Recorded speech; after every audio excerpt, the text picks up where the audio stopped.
The 2024-2025 NFL season is officially over. The Eagles are Super Bowl champs. Drake and Mahomes were killed on the same day. And for the most part, the entire NFL head coaching cycle is completed. So at this point in fantasy football land, we now know who the new play callers are going to be for our fantasy football stars. So in today's episode, we wanted to talk through the top 10 biggest winners in fantasy football coming out of the head coaching, OC coaching, whatever you want to call it, coaching cycle, carousel. What would we call it? Carousel, cycle, Aiden? What do you think? How we landing? I I call it a carousel. I had a good time with the carousel Carousel? myself. So yeah, I like to think of like more fun vibes. Like I think for other people, it might have been a brutal cycle if you're a I don't know a Saints fan or a Cowboys fan. But yeah, I'm gonna go with carousel this year.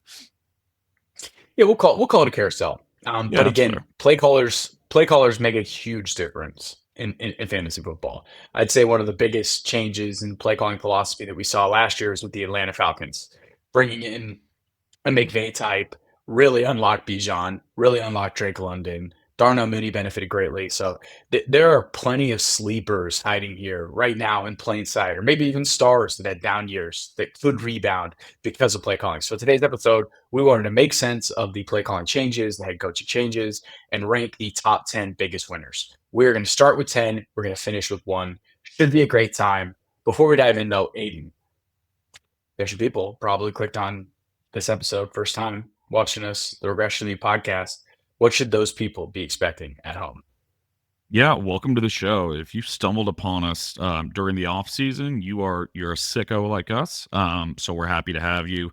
We do all sorts of different stuff here on the RTM channel. It's me, Sean, and our buddy Keegan. So there's three of us.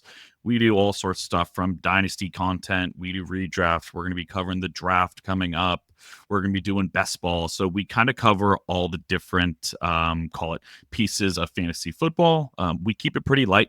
We're going to get some good data, some good thoughts in terms of what we want. So keep it pretty light. But yeah, welcome to the channel. We're glad you found us. Let us know what you think. We're always open.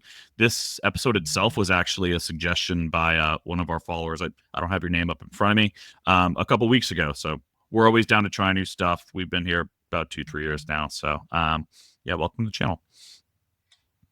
We're pumped. We're excited about this. In terms of dynasty versus redraft, I think it's a little bit of both. I think we're going to probably just look through the lens of the 2025 season, right? I mean, for this Yeah. episode, there's an element of dynasty that we can talk them to.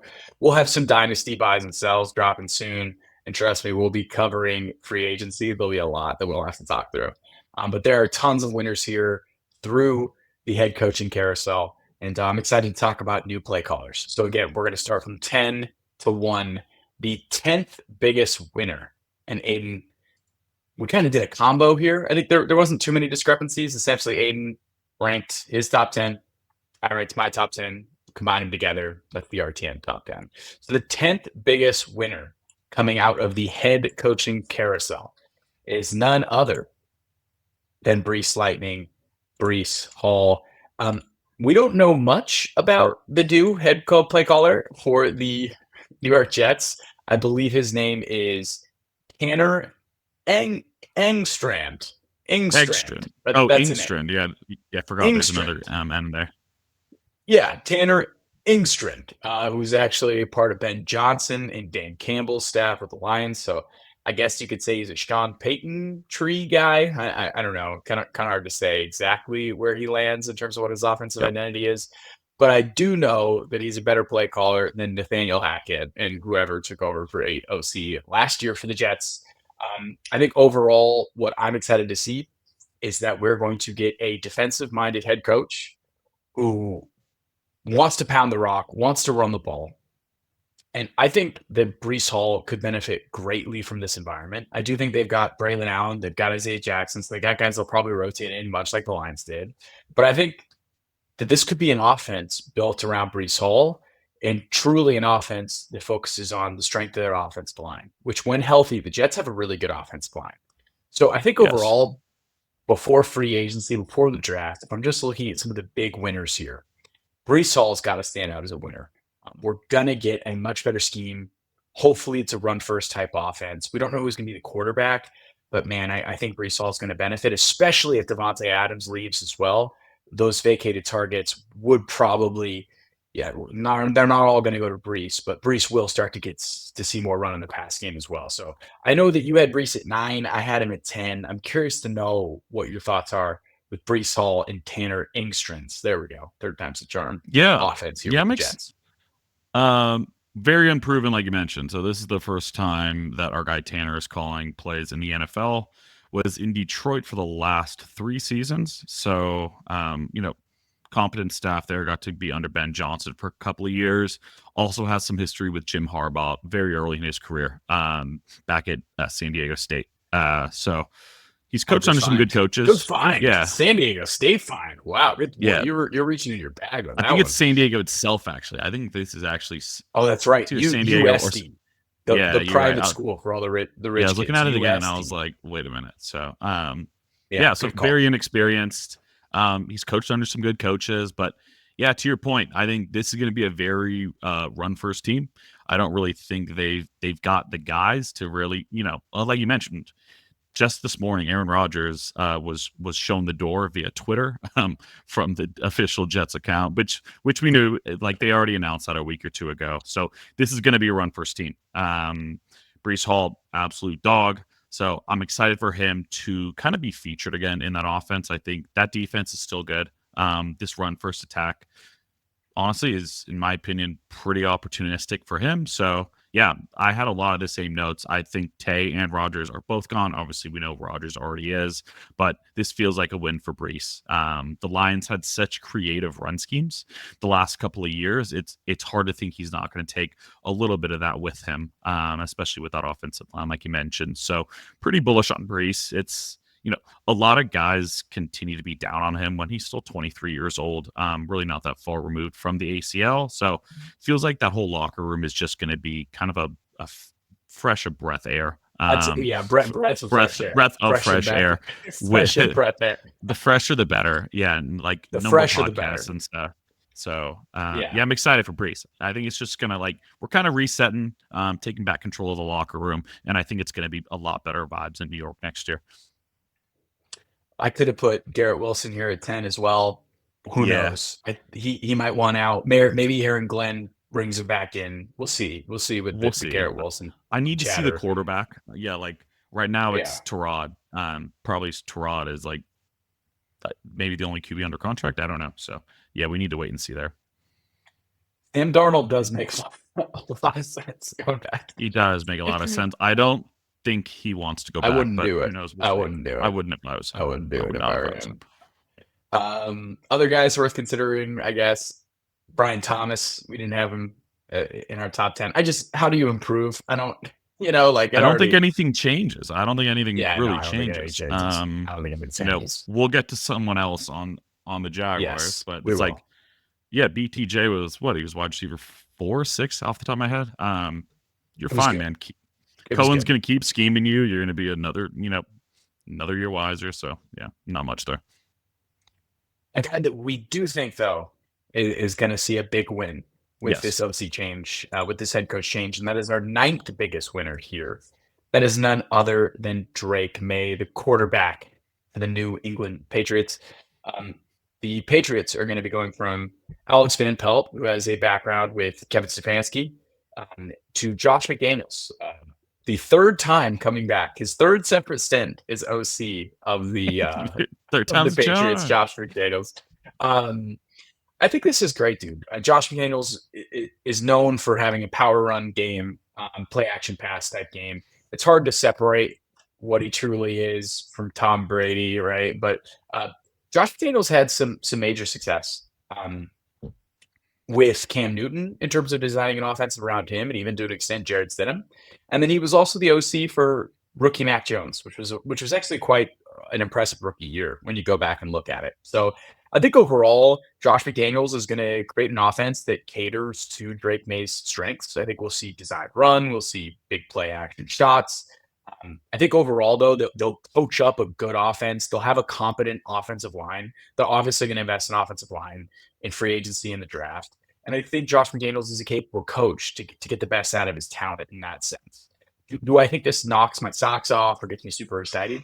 Not necessarily, but this is kind of a rising tide lifts all boats. It's a move that drastically raises the floor of this offense. I don't know if there's a huge ceiling with Josh McDaniels as OC, but it will definitely be a professional offensive coordinator running this offense. Experience is all hell. It'll probably be aligned with Mike Vrabel. So I think it's a big win for Drake May. Hard to know how big of a win it'll be without knowing the personnel updates that'll happen during the draft and free agency. But this is a good check mark. Like if you're a big Drake May guy and you want to draft him next year, you want to see a better AOC, you want to see a better draft class coming for the Patriots, and you want to see free agency. So I think he's a big winner. I can't get him past 9 for me though. You had him at 7. So why are you so bullish on Drake May with this OC change? Yeah, so I kind of went twofold here, and like starting with Josh McDaniels, I think this is a guy that has shown that he's built offenses that showcase a lot of Drake May's type of strengths. Like you mentioned, the Cam Newton years.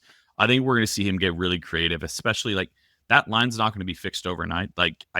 No. It's really hard to turn a line around overnight. It's like I still think you're going to have to get him outside of the pocket. You're going to have to get creative with play action. You're going to have to do a lot of things that he did during the Cam Newton years. Like I see a lot of parallels. Obviously, Cam Newton is a better rusher, much bigger guy. But there's no reason that I don't see a lot of creativity with some of that play action, run first, just creative run scheme. So I'm excited about that. We need a better O line, and obviously we need some playmakers. But I like Josh McDaniels, and then I also just added in a bonus with like I'm excited for Mike Vrabel. Gerard Mayo, like no disrespect, but like that was just like kind of a dumpster fire last year, all things considered. I know that Jimmy and Joe's weren't there in that locker room, but that was a team that was just really uninspiring. So I think Mike Vrabel too, I think is going to help build confidence in this young quarterback. He's a very just demanding, going to coach him hard. So I think between the two coaches, really good place here for Drake May going forward. That's why I had him up at 7. I think really nice combo there in the coaching staff they put together.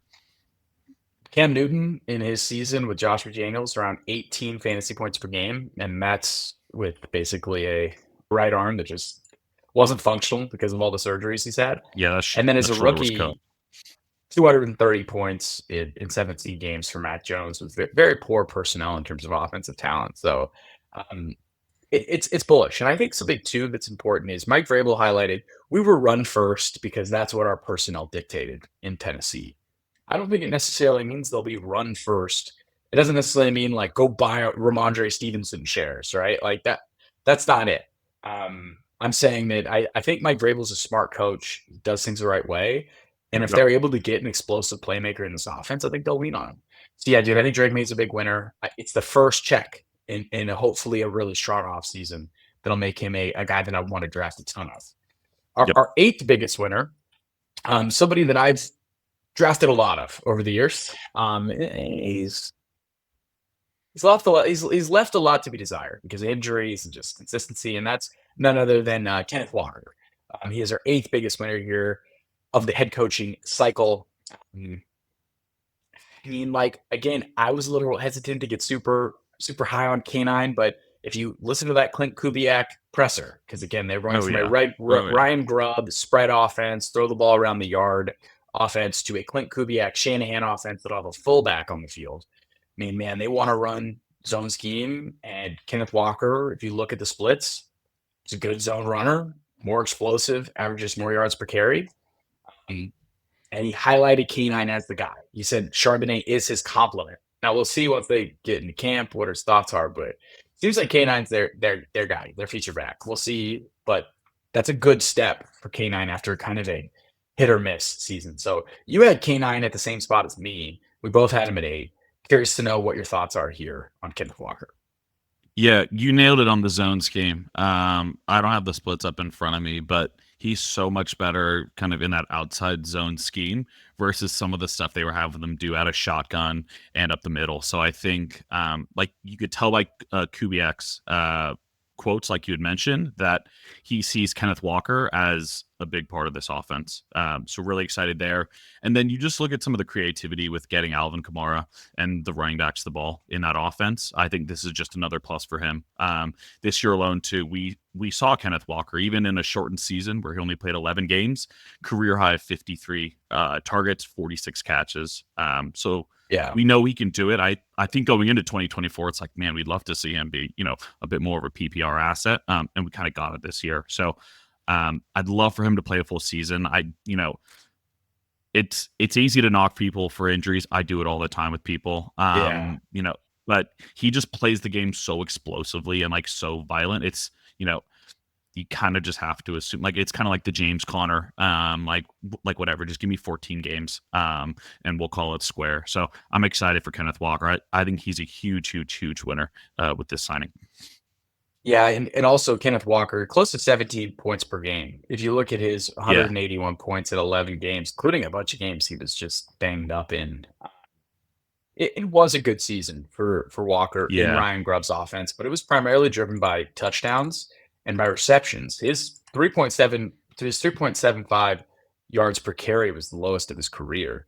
So yeah, I think you're right. I think we're right to be excited about Kenneth Walker, cautiously optimistic. I'm still kind of in on Zach Charbonnet. Like I think what he showed down the stretch when he was given a lot of that run, it's pretty impressive. So I think both are biased, but Kenneth Walker is being yep, highlighted as their guy. So yeah, yeah. That's a good handcuff. That's a good hopefully handcuff. we get a full season out of him, and we're going right back to the well because our seventh biggest winner is in the very Seattle offense, going again from the Ryan Grubb offense to the Clint Kubiak offense. We've got DK Metcalf.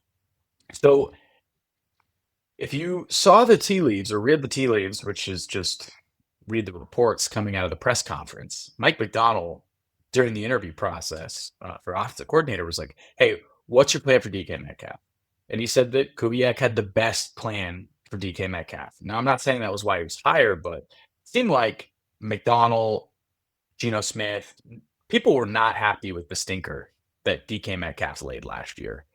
Um, so it seems like they want to get him more involved. You and I are both kind of JSN bulls and think he's better, but there's a lot of drumbeat about DK Metcalf. And I think when you're thinking about Clint Kubiak and what he did really well in the Saints, play action passes and deep shots, and you saw Rashid As Shaheed DK. dominate. You saw Yeah, Rashid Shaheed dominate. DK is a much better receiver than Rashid Shaheed. No shade. Shaheed is a hell of a player. And Geno Smith's a better quarterback than Derek Carr. So if they're running that playbook, you should think that DK will excel here. I do have some reservations a bit because their offensive line was terrible and it's hard to, throw deep shots off play action if your O line stinks. But Kubiak got a lot out of that Saints offensive line that we thought was going to be terrible last year. So yeah. I think this is very bullish for DK. It pains me as a JSN bull, but what are your thoughts on DK Metcalf in Clint Kubiak's system? Yeah, and I think too, just to like temper expectations, like I know we're having some people like, why are we choosing DK over JSN? It's kind of similar to Brian Thomas Jr. Like, I think what we got this year is like damn near a ceiling for JSN, and that's a great thing. Just shy of 140 targets, 100 catches. Like, the guy was phenomenal. But it does feel like if there's room to grow for anyone this year, it's DK Metcalf. Like, there were just games where he was completely schemed out. And I do think he's going to get more of them involved. So it's like, I love this for JSN too. Love Kubiak. I like the Shanahan tree. I really liked Kubiak last year going into New Orleans, and I think we saw some flashes. There were a lot of injuries in that offense, so it's like it's a really hard sample. But I do think the guy is clever with his schemes. So I'm excited about DK. Like, we're getting close to the age cliff with him, especially as he starts to pick up some more injuries along the way. But I do still think we've got like one or two more like really good DK years where he's capable of wide receiver 1 or 2 numbers. So we'll see how it plays out. Yeah, the last year, yeah, I kind of want to throw that one out, but like Disappointing. It's we've disappointing seen here some for, really for elite, DK. and but yeah, and like when you miss games, it's he really didn't miss much too, man. I'm excited about him though. It feels like there's a lot of room to grow from last year for DK in this offense going into 2025. Again, play action deep shots, DK Metcalf, Geno Smith, Clint Kubiak's offense. I get the excitement. I do. That's why I've got him higher than Kenneth Walker. I think this is a bigger win for DK Metcalf because it seems like the Seahawks really want to unlock him. So it's hard not to be excited about DK Metcalf. So what? We've got 4 big winners. So our 10th biggest winner is Breece Hall. Quick recap. Drake Maye, 9th. Kenneth Walker, 8th. DK Metcalf, 7th. I think it's fair. I think it's fair we finally get to some bias here. And we start to talk about the Chicago We gotta Bears, get to right, it. Ben Johnson. We gotta get to right? it. So we got to get a little bias. We in gotta here. get to it. DJ Moore is our 6th biggest winner. I kind of wanted to make this a package deal with Rome Odunze, but I can't get there with the Odunze until we know Keenan's gone. We have to make Agreed. sure Keenan's gone. 1000%. So 1000%. Odunze may be one of our big winners out of free agency, right? So this is something to keep in mind here. But tune in and call it late March, and we might have Yes. Odunze on the thumbnail. Yes. Okay. I'm aligned because you think that DJ Moore is going to be the ARSB. Dude, I think Odunze might be the ARSB. But I'm curious to know what you think should be DJ Moore. Sorry, no. I think DJ. I think DJ you guys Moore are trading is for taking. ARSB. Yeah, I think like if you just look at his career and like the level of targets and like where he excels in the short game, like his yak is like up there with the best in the NFL. Like you watch this guy catch screens, short stuff, and it's like he just has a knack for finding space. He's got that like Le'Veon trait where like he's just like stopping in midfield, like waiting for blocks to develop in front of him. So I'm so excited to watch how Ben Johnson uses DJ Moore. Like looking at the last 2 years, like especially last year, like how did we get to wide receiver 16 with DJ Moore? Like it was such a sludge throughout the entire year. He was healthy. He played the whole year. And he got 140 targets. Like it's pretty and sorry. Even the year before, man. Yeah. I mean, 238 points on 140 targets in 17 games. If you had told me that he was getting 140 targets, I'd be like, wide receiver 10, wide receiver 8. Like this is with all the injuries that occur at the wide receiver position too. Yeah. Like, this is really like a wide receiver 35 finish, like in points per game. Like it's not great. So it's hard not to be bullish though, and I think you're fair to wait on Rome, because until Keenan's gone, like there's just such a dark cloud looming over his future. Like we got to unlock the kid, and I think they are. They need more speed. Like at the end of the day, like Keenan is just like we watched him run. He's so damn slow. So we'll see. But I guess how do you see DJ Moore? So you don't see him in the ARSB role. I guess how do you potentially see him being used in that offense? Dude, he's such a good deep downfield receiver. It was so weird that they put DJ Moore in the bubble screen role, even though he's good with the ball in his hands. I'm not saying that, but like DJ Moore is excellent winning downfield. Yeah, he's a winner down there. And Odunze's good downfield too, but I think Odunze is such a move the sticks receiver too. At the end of the day, I think Ben Johnson will move them around and play them in different spots. Probably. Both will be super important. As it currently stands, I don't think Ben Johnson's going to love the running backs on the roster, right? So maybe this is a pass-happier offense than Detroit was. So who knows? We'll see what they do. But I think that, again, DJ Moore is a clear winner. The bubble screens that are just going absolutely nowhere are probably eliminated from, because I mean DJ Moore had some fucking terrible design looks. Dude. Those design looks were trash, man. It was rough. Getting hit before he caught the ball like 4 yards behind the line of scrimmage. So congrats DJ Moore. He's a huge winner. Yeah, he's a huge winner. Regardless, our 5th biggest winner here, and I think we just wanted to talk about him, is Nico Collins, because he's going to win with regardless. us for a while, man. Yeah, man. Like, he's going to win. Nicoing our he's going to win regardless. He's going to win regardless, but we've got a pretty big jump here. We've got Nico Collins going from Bobby Slowick in the Shanahan tree to Nick Caley, who's in the McVay tree. McVay versus Slowick, right, or Shanahan.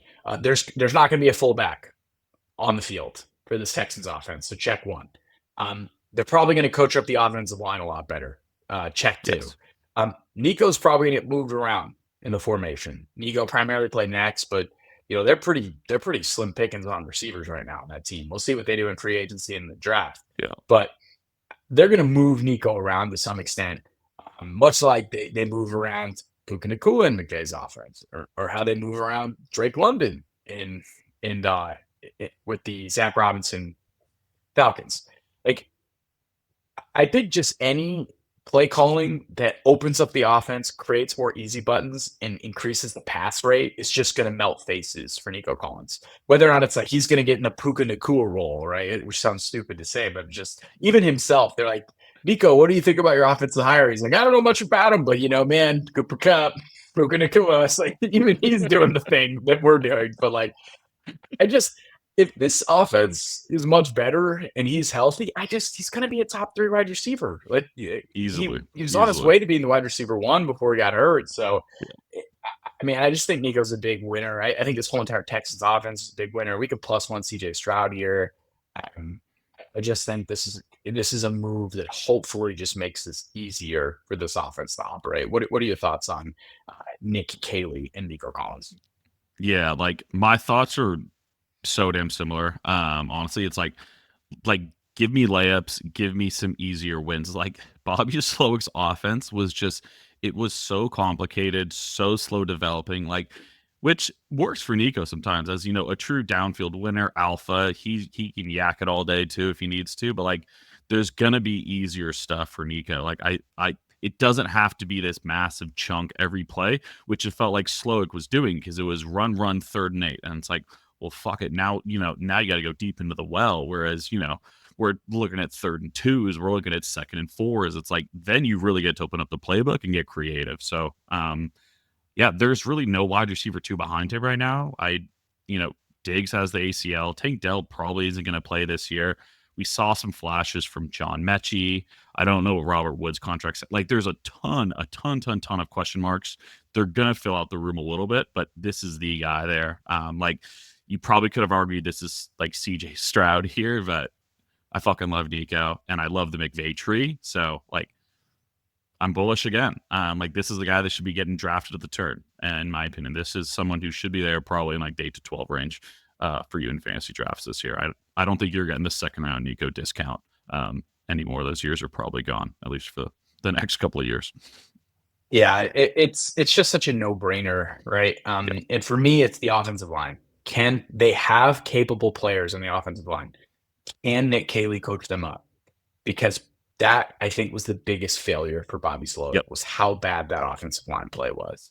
Yeah, so much of it is coaching. So much of it is coaching. And I'm not some NFL offensive line expert, but we listen to some podcasts, we read some guys, we know some smart people, and they were just saying, look at the eyes for the Texans linemen. They weren't in sync. They weren't in concert. So fix the O-line. You're going to get better opportunities for Nico Collins, more easy buttons for CJ Stroud. A huge winner for me. 5th biggest winner of the play calling carousel. All right, the 4th biggest winner here, Brock Bowers. It's hard to continue to win after you put up 262 fantasy points as a rookie on 112 catches, 1,200 yards, and 5 tugs. On like the worst team in football, by the way. So it's pretty impressive what Brock Bowers did. But I do think transitioning from a Scott Turner West Coast offense to whatever the hell Chip Kelly's going to run, because it seems like Chip Kelly reinvents himself every year. His offense in UCLA was very different beautiful when he ran in Ohio State. It's kind of beautiful, yeah. It's very different than what he ran when he was with the Eagles and with the Ducks in the 2010s. But it's very different. But what he ran over at Ohio State, so pro-style offense, lots of motion, lots of misdirection, in an outside zone run scheme. Kelly has consistently gotten out a lot out of tight ends and offensive linemen in his offense. And there's lots of RPOs, lots of easy buttons, lots of slants, lots of curls. I just feel like a lot of targets are going to get funneled to Brock Bowers, man. They're going to take a quarterback at 6. Whether or not they should take a quarterback at 6 is another question, but he'll probably be a lot better than Gardner Minshew. So I just feel like this is a big win for Bowers. And again, this is much like Drake Maye, where it's like, all right, check 1, much better play caller, right? Adult in the room, and Pete Carroll is your head coach. All right, check 2. Let's see what you get at quarterback potentially. Let's see what happens in the offensive line. Let's see what happens in free agency. But man, I'm pretty excited about Brock Bowers. You had him at 5. I had him at 4. Any reason why you might have been a little bit lower? I know you had Nico at 4. You're just smart. I fucking love Nico. Yeah, I love Nico. But Yeah, I think like you mentioned, there's a lot to get excited here. This is like an interesting staff with Pete Carroll. Like it's a staff that just feels like you need experience. You kind of need to like reset that culture. But in terms of just that offense, I think like Brock Bowers is like the clear dude there. There's no doubt about it. You've got a very creative play caller now in Chip Kelly to where like you're gonna have to lean on him. We're either looking at a free agent quarterback or a rookie. So it's like by no means do I think this is gonna be like an air raid. Yeah, like let it rip. Perfect timing.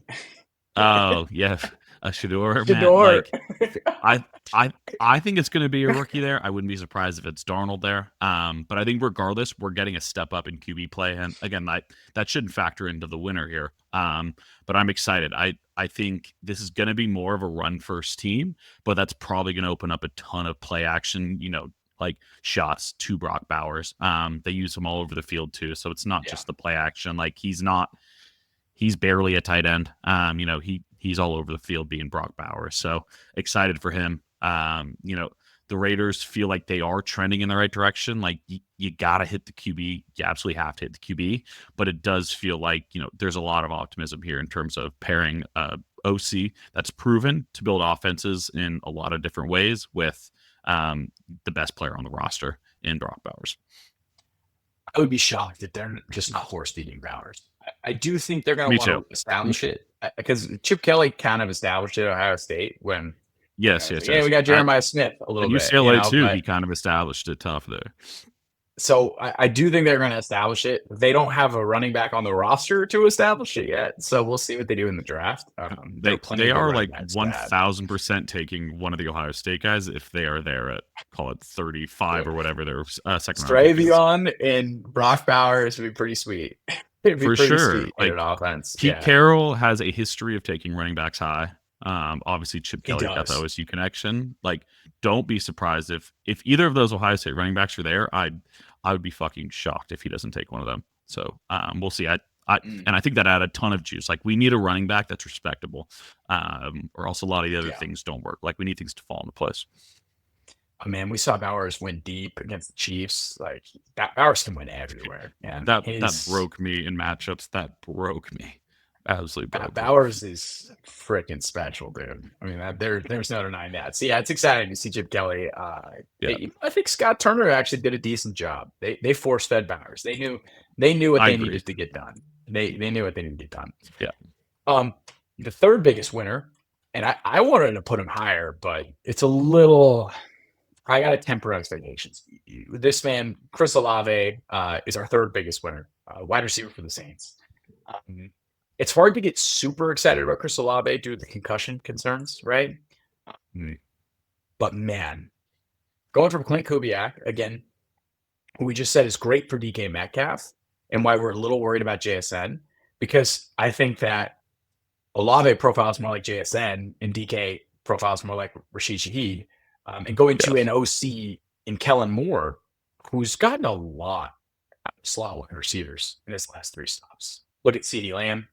Look at Keenan Allen, Devonta Smith, premier players in the NFL, and Chris Olave is a premier talent, right? So it's not like we're trying to put Chris Olave into a group he doesn't belong in, because I do think he's talented as those guys. And I think we might have an OC that finally lines up Olave in space, puts him in the slot, has him run slant routes, has him run routes that he wins at, excels at. And I just think if Olave can stay healthy, this is setting up to be his big breakout. Now, we have to see who the quarterback's going to be. Kellen Moore in his press conference today was pretty non-committal with Derek Carr, but, we'll see. Sam Darnold's a destination. So Sam Darnold's a destination for them. Russell Wilson, maybe. I don't know. But at the end of the day, Olave, if we can feel a little bit if we can feel comfortable about some competent quarterback situation, and I think Derek Carr is competent to some degree, even though they seem to not match super well. Like, I think Olave could be set up big as the primary guy in Kellen Moore's offense. So I don't know, man. I know when I texted you about Olave, you're like, I don't know. Do you have any reservations about Olave, or are you super excited about this one as well? I think it's Derek Carr for me that just makes me wince a little bit. But I think you make a lot of good points. Like, the most frustrating thing about Chris Olave, obviously, is the injuries, which isn't it. But like if you go into his reception perception by Matt Harmon, it feels like the routes he's running most often is the routes he's not successful at. Whereas like then you look at what he's good at and he's never getting schemed. It's like give Makes him the no easy sense. shit, give him the slants, give him the ins, give him the digs. It's like no, we're running corner routes, we're running go routes. It's like we know what he's good at, and that is not what you're. It's so frustrating looking at his a reception perception profile. But I'm excited. And you mentioned breakout. Like he's already had 2,000-yard seasons. So it's like we know he's good. He was at Ohio We know he's State. good. He was drafted in the first round. Like Chris Olave is really fucking good. Like I go back and forth with him and Garrett Wilson because they're both just like QB purgatory, but like both absolute fucking ballers. If they had both gone somewhere else, like their careers would be in such a better place. Whereas now we're going into year 4, almost the end of your rookie contract, and it's like, yeah, like you've just been decimated by QB play. But you've got to get excited about Kellen Moore taking over. The roster is not fantastic. Both lines kind of suck. So like, oh dude, yeah, no, here it is. This is Look at his it's curls. unbelievable. It was crazy, dude. It was It's unbelievable, dude. the slant route. 80% success rate on slants. Yeah. 13% of his Oh like my it makes god, dude. no like the 9 route. Dude, his tree, he's such a silky route runner. He's He's so good. good. He's good. He's really good at like Yeah. the short in between stuff. And like that's not look at him. He's got a lot of success too at the 9 and like some of the post stuff. But it's like it just felt like the last resumes like didn't really try to get that out of him. So we'll see. But yeah, Chris Olave is a big winner. Not a lot of Comeback route. competition there too. 100% success rate on the comeback routes. 3.3%. Like, 3%. oh Oh man. man. It's Brutal. it's It's the special, slant man. one. It's special. Imagine him just like getting 8 slant targets a game. Like you're gonna Yeah. print 20 fantasy points. Like in the screens, man. Like he's so quick in space 3% of the time. Like it's really fun stuff. Like just watching him play every week, like man, things could be so much better. But I'm excited to watch him. I just love to see him healthy. The concussions are really catching up to him. But in redraft, man, you just need him to hit once, right? Yeah, Hopefully he gets paid. exactly. I'm gonna Hopefully he keep gets drafting paid. him. The Olive Garden's for sure open for me. I'm gonna keep drafting him.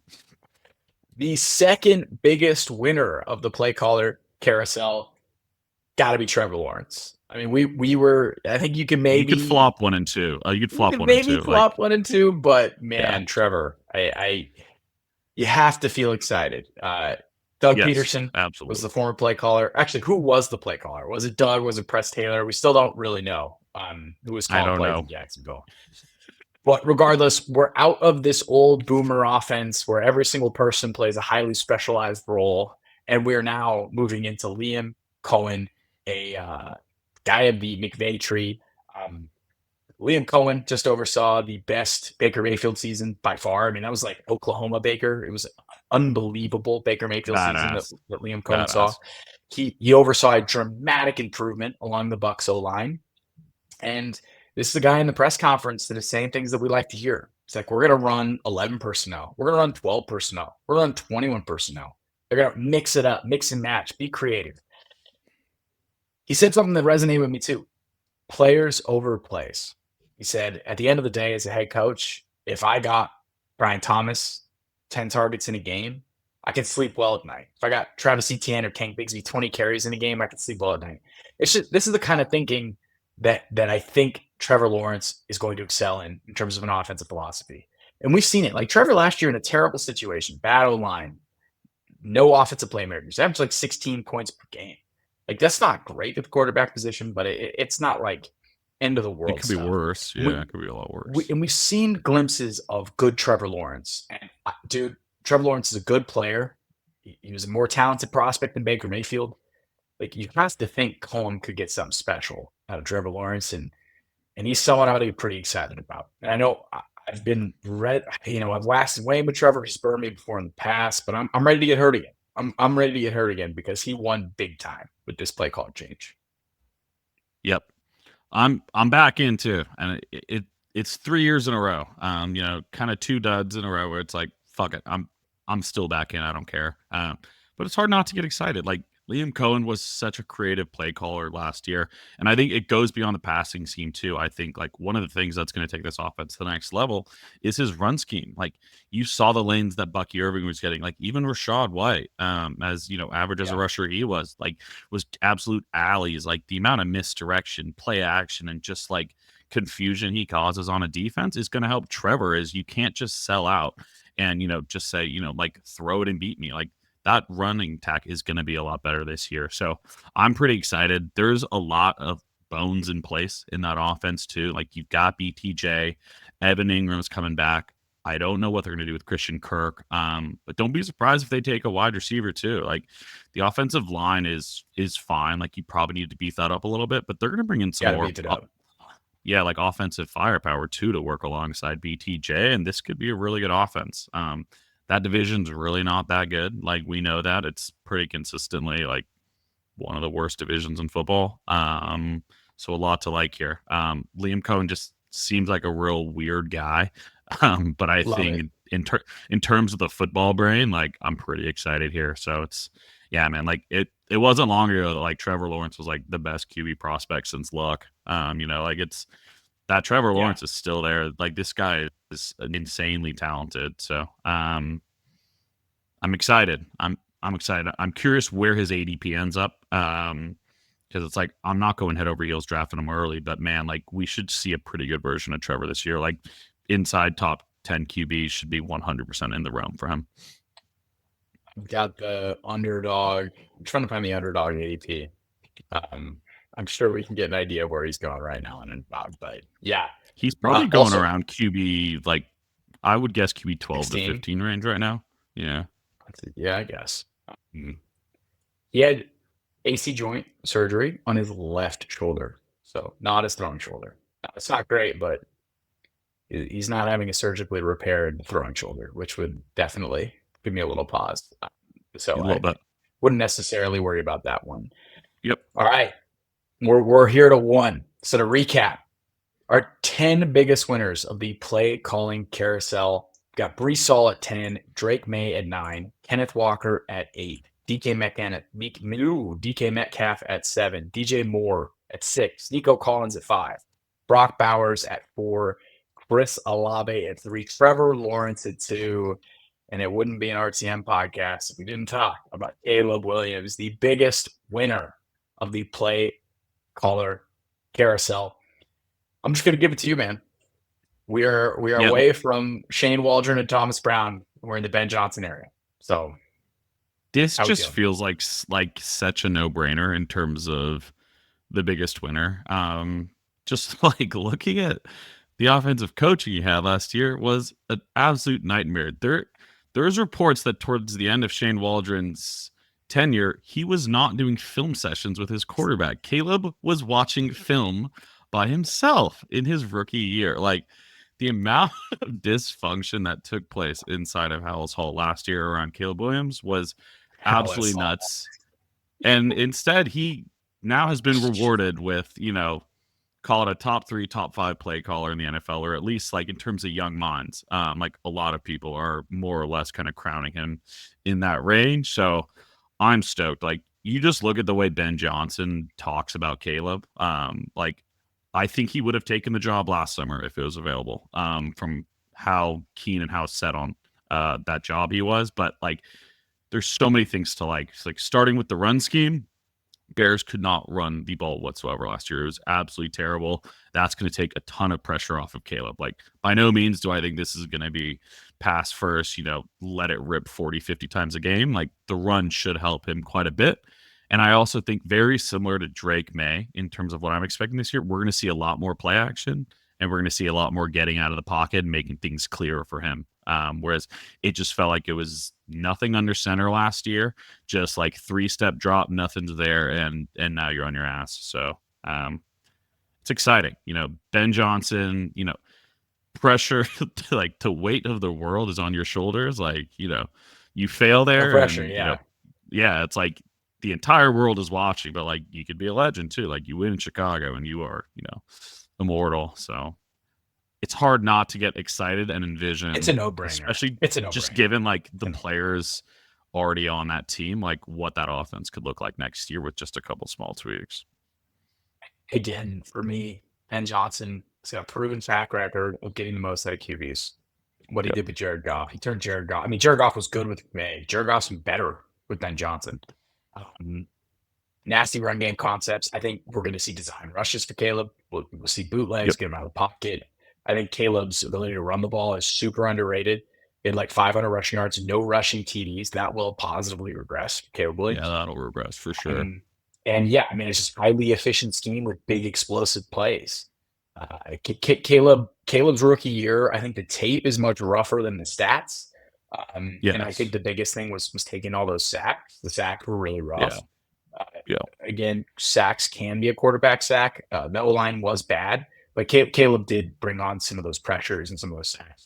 Try to coach for that out sure. of him, bring the best out of him. I think Ben Johnson's up to the task, man, and that's what he's hired to do.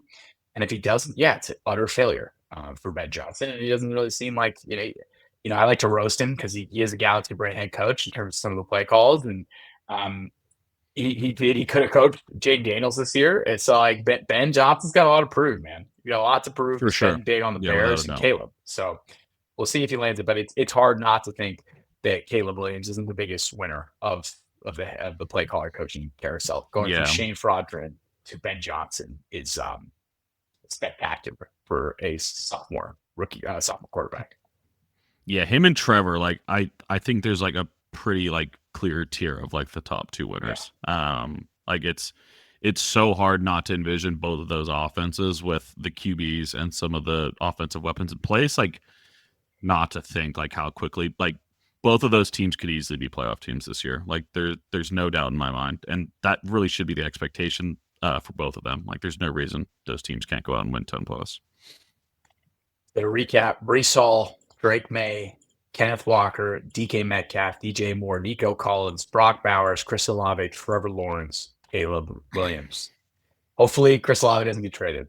That would look kind of dumb. But, or Breece Hall. We'll see. They're in contract situations. I don't think either one of those. I don't think they go. I think, honestly, no, I don't think he's going to trade. But I know there's been DK rumors. If anyone on this list, I don't think so anymore, too. But I know there has been rumors and, like, speculation, but I don't think it would be. It'd be Breece for me. Really? Breece in a weird way because they have to pay him soon, and they got other people they got to pay, and they drafted Braylon. He's the one that's more expendable. Okay. But I think they go in on Breece Hall. I think that they go all in on Breece Hall. Yeah, you should. I'll lean on him before you got to pay him, then go dump him to someone else. Take him. Old Yeller. All right. Aidan, thank you for joining. We got to talk to Bears. I know you're pumped, but dude, that was a lot of fun. That was good. We will be back next week to talk through some guys we should trade for Dynasty, and then it's free. When does free agency start? March 12th. I'm sick, bro. Okay. Yeah. March 12th. Okay, we got some time. And then we'll probably start getting into rookies pretty soon too. We do. We need to start right around the corner. I've watched some Tet McMillan. Yeah, I don't know why people are hating. He is a very large man that can move quite well. He's sick. He's sick. Maybe it's because of the school and we got burned by like Harry. No, Harry was ASU, wasn't he? He was ASU. Tet McMillan had some games where he had his biggest game against just a nobody team. So like it could be one of those things, but the tape is fun though. The hands are sticky as can be. The quarterback play was terrible. It's the yak stuff at 6'5" that yeah, we're spoiling. All right, we're gonna get out of here. We can't do the Ted McMillan film breakdown. All right, thank you everybody for tuning in. Until next time.